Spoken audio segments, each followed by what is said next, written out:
आपको शर्म आनी चाहिए कि आपने खुद अपने ट्वीट में ही लिखा है, अपने रीट्वीट में ही लिखा है कि आपके बयान के इंतज़ार में सदियों से एक भारतीय सनातनी, आप खुद को एक सनातनी कह सकते हैं, एक भारतीय सनातनी कह सकते हैं, तो भारत का कोई नागरिक खुद को भारतीय मुसलमान, खुद को भारतीय सिख, खुद को भारतीय ईसाई क्यों नहीं कह सकता?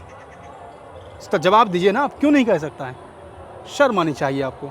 आप राज्यसभा सीट के लिए, मुझे नहीं लगता है कि कहाँ से आपको दावत मिली है जो इस तरह की बयानबाजी करना शुरू कर चुके हैं आप तो राजनीति में फेल्योर हैं, राजनीति में आप फेल हो चुके हैं, तो बस इस तरह की अनगरल बातें करना शुरू कर दिए आप। कुमार विश्वास, नाम तो आपने सुना ही होगा, नाम तो शायद जानते ही होंगे, कभी ना कभी आपने इनकी कविता या कुछ ज़रूर पढ़ा होगा या यूट्यूब पर देखा ही होगा। कल इन्होंने एक रीट्वीट किया था असदुद्दीन ओवैसी के एक बयान को लेकर के। इन्होंने लिखा क्या था, पहले मैं वो आपको पढ़ के बता देता हूँ। वकील साहब, आपकी हर बात सराखों पर, बस ज़रा इतनी सी ज़हमत करें कि ये दो बहुत ज़रूरी बात आप भी एक बार खुलेआम बोल भर दें। बोलिए, अगर इस्लाम और भारत में एक को चुनने का मौका होगा तो मैं इस्लाम छोड़कर भारत चुनूँगा। अगर कुरान शरीफ और संविधान में किसी एक को चुनने का मौका होगा तो मैं संविधान चुनूँगा। आपके वीडियो बयान के सदियों से इंतज़ार में एक भारतीय सनातनी, इन्होंने लिखा क्या है लास्ट में, पहले वो आपको मैं एक बार दोबारा रिपीट करता हूँ। आपके वीडियो बयान के इंतज़ार में एक भारतीय सनातनी, एक भारतीय सनातनी, जो बंदा दूसरों को ज्ञान दे रहा है, जो बंदा दूसरों को ज्ञान ये दे रहा है कि अगर आपको इस्लाम और भारत में किसी एक को चुनने का मौका मिले तो आप किसे चुनिएगा? बोलिए कि आप भारत को चुनेंगे, इस्लाम को छोड़कर भारत को चुनेंगे, इस्लाम को छोड़कर भारत को चुनेंगे। कुरान शरीफ और संविधान में किसी एक को चुनने का मौका होगा तो आप संविधान को चुनेंगे।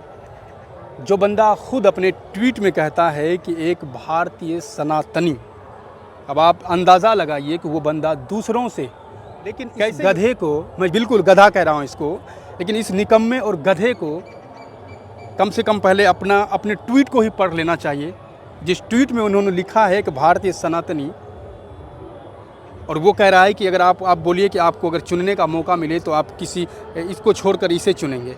ये व्यक्ति कौन होता है ये कहने वाला कि आप इस्लाम को छोड़कर भारत चुनेंगे, आप कुरान शरीफ को छोड़कर संविधान चुनेंगे?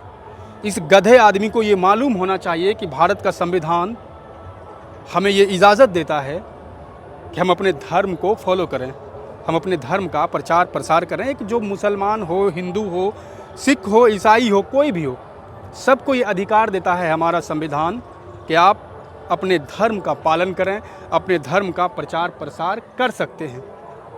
जब ये कुमार विश्वास खुद एक भारतीय सनातनी कहला सकता है, खुद को एक भारतीय सनातनी कह सकता है, तो एक भारत का मुसलमान खुद को एक भारतीय मुसलमान क्यों नहीं कह सकता? क्यों नहीं कह सकता एक भारतीय मुसलमान?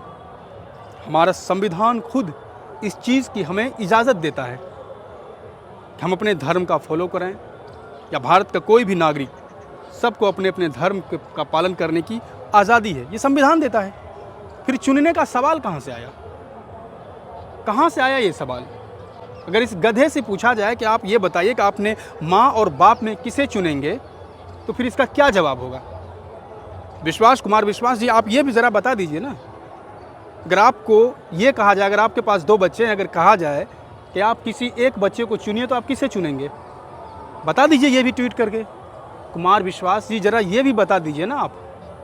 अगर आपसे ये कहा जाए कि आपके पास 2 आँख हैं, 2 हाथ है, इनमें से अगर किसी एक को चुनने का मौका मिले तो आप किसे चुनेंगे? ज़रा ये भी बता दीजिए कि आप एक आँख को चुनेंगे।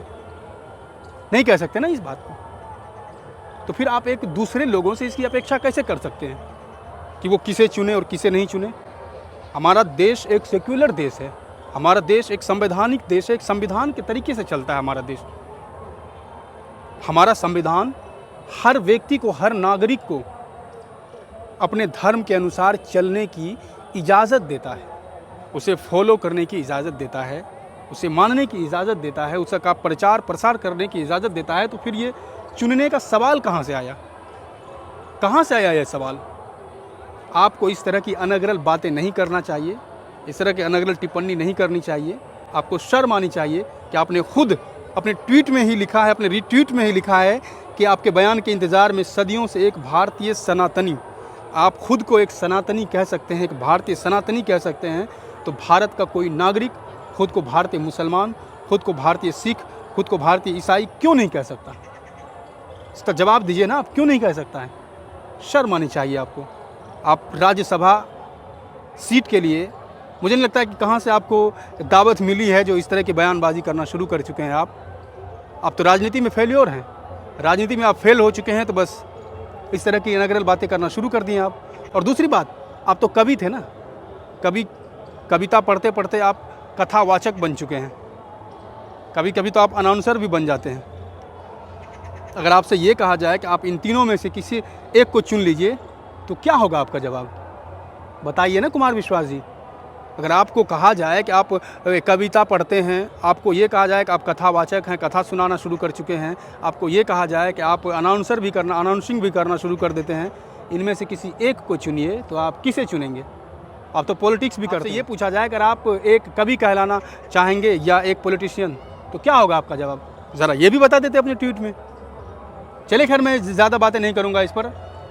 कुमार विश्वास के रीट्वीट पर आपकी क्या राय है, आपकी क्या प्रतिक्रिया है, हमें कमेंट बॉक्स में ज़रूर बताइए। देखते रहिए प्राइम अड्डा, मिलते हैं फिर किसी अगले वीडियो में, तब तक के लिए शुक्रिया।